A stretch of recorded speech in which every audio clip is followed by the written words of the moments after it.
paano magdidesisyon ang isang pangulong lulong sa cocaine?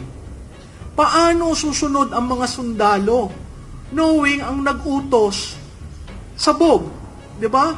So kung ikaw sinabi, girahin natin ang Taiwan, ngayon nag-iisip ako, ano kaya 'yon?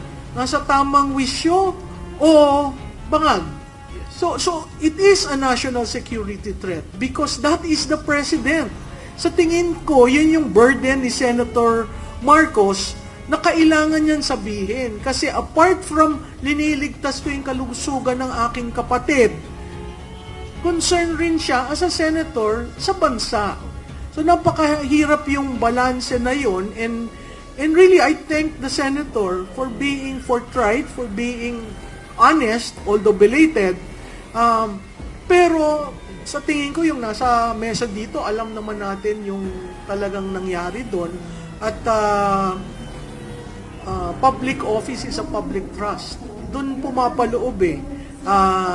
Nahalal ka ng bayan, binigyan ka ng mandato, ngayong nalaman naming lulong ka, napakahirap intindihin kung hindi magsasalita ang Pangulo.